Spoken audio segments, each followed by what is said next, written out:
ముందుగా సామరామోహన్ రెడ్డి గారు, సో ఏంటి క్యాస్ట్ కాంపోజిషన్ కోసమేనా మైనారిటీకి అజారుద్దీన్కి ప్రత్యేకంగా రాజ్భవన్లో అప్పుడు కేసీఆర్ గనక మహేందర్ రెడ్డికి మంత్రివర్గం ఒక్కడి కోసం విస్తరింపజేశారు?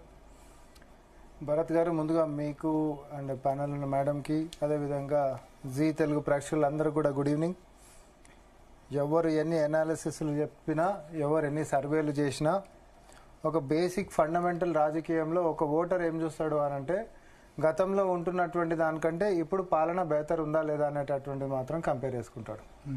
సో 2023 ఎన్నికలకి ఇట మనం లెక్కలకు తీసుకుంటే మీరు ఇందాక చెప్పినటువంటి 7 డివిజన్లలో కూడా కాంగ్రెస్ పార్టీ ఈ ఓట్ స్వింగ్ గిట్ట 2018 ఎన్నికలకి 2023 ఎన్నికల గిట్ట తీసుకుంటే ఆడ 3 పార్టీలు కూడా, అంటే బీఆర్ఎస్ పార్టీ ఓటింగ్ శాతం 2018లో ఎంతైతే వచ్చిందో అంతకంటే తగ్గింది.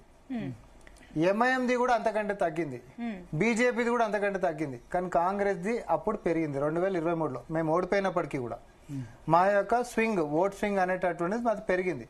ఎప్పుడైనా ఒక సాధారణ సగటు మనిషి మార్పు కావాలని చెప్పి ఓటేసినప్పుడు అక్కడ ఫలితం రాకపోయినా, రాష్ట్రం మొత్తం కూడా ఒక ట్రెండ్ నడిచింది, మేము వచ్చేసాం అధికారంలోకి. సో ఆ ట్రెండ్ సైడ్ ఓటేసినటువంటి వ్యక్తి ఇమీడియట్ గా 2 సంవత్సరాలు స్వింగ్ అయిపోయి వేరే దగ్గరికి పోవాలని అనుకోడు. ఎక్కడైతే ఆయన ఓటేసినటువంటి దగ్గర ఆయన అనుకున్నటువంటి రిజల్ట్ రాలేదో ఈసారి ఆ రిజల్ట్ రావాలని ఖచ్చితంగా ఓటేస్తాడు. ఇప్పుడు నేను పెద్ద పెద్ద మేధావుల లెక్క నేనేం మాట్లాడను, కానీ ఒక సగటు మానవుడు ఆలోచించేటటువంటిది ఏంటిది అని అంటే, అక్కడ మనకు ఒక సోషో ఎకనామిక్ విధానం గిట్ట మనం తీసుకుంటే స్లమ్ములలో జనాలు 60% మంది ఉంటున్నారండి, మైనారిటీలు 30% ఉన్నారు. భరత్ గారు చెప్పినట్టుగా మరి నాన్ ముస్లిమ్స్ అయినటువంటి బీసీలు 30% ఉన్నారు. వీళ్ళందరికీ కూడా మార్పు కావాలి, సంక్షేమాలు ఏవి అందలేదు కాబట్టే మేము ఓట్లేస్తున్నాము అనేటటువంటి అంశంతో ఓట్లేసినటువంటి వాళ్ళు. అట్లాంటిది ఈసారి 2 సంవత్సరాల్లో సంక్షేమాలు అందుకుంటూ ఒకటేసారి మేమే బాగుండే వీళ్ళే ఇంకా బాగాలేదు అనేటటువంటి అంశం పోని పోలికనన్నా తూకమన్నా వేసుకుందామనంటే అట్లాంటిది ఏమైనా ఉందా కంపేర్ చేసుకుంటే? ఒక కంపారిటివ్ టేబుల్ గిట్ట మనం వేసుకుంటే సన్న బియ్యమైనా, రేషన్ కార్డులైనా, లేకపోతే 200 యూనిట్ల కరెంట్ అయినా, ఉచిత బస్సు అయినా, 500కే సిలిండర్ అయినా, లేకపోతే డ్వాక్రా మహిళలకి వడ్డీ లేని రుణాలైనా, లేకపోతే అక్కడ గలీలలో అవుతున్నటువంటి అభివృద్ధి అయినా, కళ్ళ ముంగట పాడైతున్నటువంటి పిల్లల భవిష్యత్తుని దృష్టిలో పెట్టుకుని మాదక ద్రవ్యాల నిర్మూలన దాకా.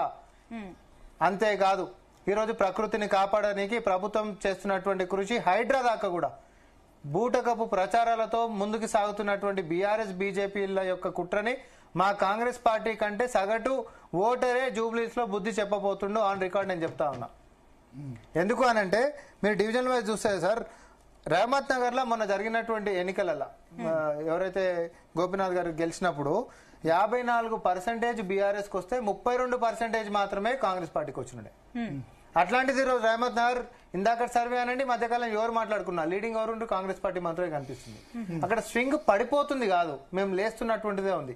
కానీ సోషల్ మీడియా మాధ్యమాల్లో, మీడియా మేనేజ్మెంట్ లో ఎన్నికల కంటే ముంగట కూడా సెలబ్రిటీలను తీసుకొని వచ్చి, ఇన్ఫ్లుయెన్స్లను తీసుకొని వచ్చి కోట్ల రూపాయలు అప్పనంగా అన్ని రోజులు అన్ని సంవత్సరాలు కూడబెట్టినటువంటి కోట్ల రూపాయలను బయటకు తీసుకొని వచ్చి, మీకు గుర్తుందో లేదో ఇట్లా కండవాలు తిప్పుకుంటా దేక్లేంగే తర్వాత పాటలు ఆడిర్రు, సెలబ్రిటీలతో ఆడిర్రు, బతుకమ్మలు ఆడిపించరు, కేబుల్ బ్రిడ్జ్ చుట్టూ గిరగిర కళ్ళు తిరిగేటట్టు చూపించరు. ఎన్ని రకాల ప్రజల్లోని తప్పుదో పట్టించేటటువంటి ప్రయత్నం చేసినప్పటికీ ప్రజలు మార్పు కోరుకున్నారు.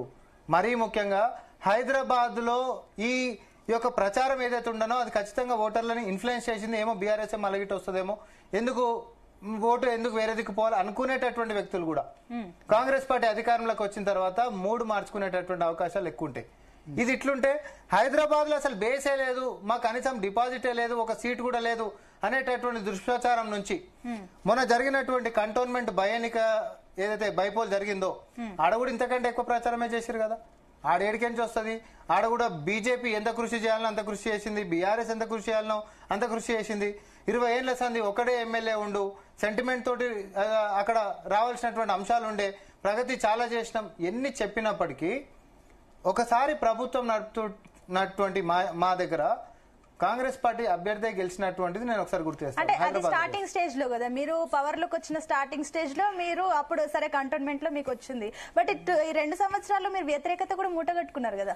10 సంవత్సరాల తర్వాత వ్యతిరేకతని ప్రజలు చూపించేటటువంటి దాంట్లో 2 సంవత్సరాలు బేరీజ్ వేసుకుంటే 10 సంవత్సరాల వాళ్ళ సంక్షేమం కంటే 2 సంవత్సరాల మా యొక్క సంక్షేమం వాళ్ళకంటే ఎక్కువ ఉంటే మాకు ఓటేస్తారు, మాకంటే తక్కువ వాళ్ళకుంటే వాళ్ళకు ఓటేస్తారు. అది కూడా చెప్తున్నాం. 10 సంవత్సరాల వాళ్ళ సంక్షేమాలని తక్కడబాట్లో ఒక దాంట్లో వాళ్ళని వేస్తే, ఒక దాంట్లో 2 సంవత్సరాల్లో మేము ఇచ్చినటువంటి సంక్షేమాలని మాది పెడితే, మేమే గిట్ట ఎక్కువ తూకం ఉంటే, అంటే మేమే ప్రజల గిట్ట ఎక్కువ మమేకమై పని చేస్తే ప్రజలు మా వెంటనే నిలబడతారు. బీఆర్ఎస్ పార్టీ ఏం చేసిందని చెప్పి ఆడ బీఆర్ఎస్ కి ఓటేసేటటువంటిది ఉంది. మీకు గుర్తుందో లేదో కేసీఆర్ గారు ఒక మాట అన్నారు, కత్తిని చేతికిచ్చి యుద్ధం నన్ను చేయమంటే నేనేడికి ఏం చేస్తా అని. అసెంబ్లీకి అటెండెన్స్ వేస్తున్నటువంటి పాపాన పోలే ఫామ్ హౌస్ కి ఫిక్స్ అయ్యింది ఆయన. అట్లాంటిది కత్తొకని చేతిలో పెట్టి యుద్ధమే చేయడానికి మీకు శాతగా అన్నటువంటి మీరు లీడర్ ఆఫ్ అపోజిషన్ పోయి ఫామ్ హౌస్ లోనే కూర్చున్నాక ఇంకో కొత్త అభ్యర్థిని గెలిపించినంత మాత్రాన మన యొక్క జీవితాలు మారిపోయేటటువంటిది ఏం లేదు. అభివృద్ధితో కలిసి మనం ముందుకు పోవాలంటే అధికారంలో ఉండేటటువంటి రేవంత్ రెడ్డి నేను ఒక మాట అన్నారు, మీకు ఫ్రీ బస్ కావాలా వద్దా, సంక్షేమ పథకాలు ఆగిపోతే అని అన్నారు. ఇప్పుడు అంటే బీఆర్ఎస్ చేస్తున్నటువంటి దుష్ప్రచారం భరత్ గారు, ఈ ఫ్రీ బస్ దీని మీద ఏమంటారంటే, మీరు జలకిస్తే కాంగ్రెస్ పార్టీకి జలకిస్తే 4,000 రూపాయలు పెన్షన్ వస్తుంది, కాంగ్రెస్ పార్టీ జలకొస్తే స్కూటీలు వస్తాయి, లేకపోతే అంతా సవ్యంగా ఇక మిమ్మల్ని అడిగేవారు ఉంటారు, అంతా బాగా నడుస్తుంది, గవర్నమెంట్ కి ఎదురు లేదు అనుకుంటారు. అదేదో బీఆర్ఎస్ పార్టీకి జలకిస్తే ఆయనతో ఏముండకుండా సంక్షేమాలు అనేటటువంటిది బ్రహ్మాండంగా అన్ని వస్తాయి.